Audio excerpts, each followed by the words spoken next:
grew up in a church. As a kid, just had a lot of questions about the story of Jesus, and I think I annoyed a lot of people with the questions I had. And so as I got a little bit older, there was some abuse that happened in my life, and I just started asking a lot of questions like, why would something like this happen if God was there? From that point on, I was skeptical, and so drifted away from the church, drifted away from God. I just didn't think that this God thing could be for me to have something like that happen. So fast forward some time, I get married, just making my own decisions, just doing what I thought was right for me and what I wanted.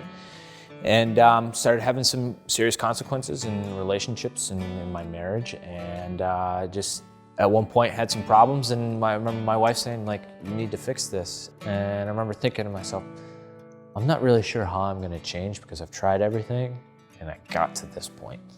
So I felt very, very alone and ashamed for some of my behavior that I had done, and embarrassed. I remember praying like, I don't know what to do, God, and I need to change, and I'm not really sure where to go and what I'm supposed to do, but I want to. And like 2 days later, I walk into a coffee shop and I see this gentleman there, and I say, you know, I see you here all the time. What are you doing? And he says, well, I'm writing a sermon on change. And I'm like, I literally just prayed about, like, I don't know how to change, and I'm going to God for this, and here's this person who's writing a sermon on change. Like, I need to know what this is. And it was like a magnet. I had to know what the sermon was he was writing. I was craving it. He invites me to church and says, you know, maybe you should check out the sermon. If you have these questions, maybe you want to hear the sermon. At this point, I feel like I'm at as low as I could get, and I go, okay, I'll come check it out. So I sit down at the sermon, and pastor was talking right to me. I didn't know there's anybody else in the room. What he was saying applied to me, and I go, oh, there's something here. This is not what I remember. This is different than what I remember, and the things that I'm hearing are good, and they're true.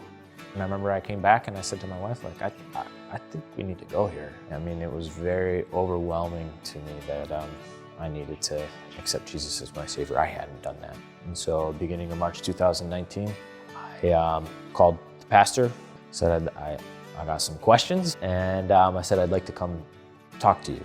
So I went and talked to him. I didn't know what else to do, and I said, I'm willing to do whatever. And he goes, I think you need to accept God into your heart. And I said, I think you're right. And so that was it, just right there at somebody's kitchen table. What I've come to realize is, for me, I need to take all of my worries and stresses, and I need to take them to God and say, I'm struggling here. I don't see a way out. I'm leaving this on your shoulders, and just tell me what to do. My life has changed. 180 degrees turn doesn't do it justice. It's completely different in an amazing way. There is no reason why I met somebody randomly that is speaking something directly to my heart. That's not a coincidence. There's no other explanation other than God.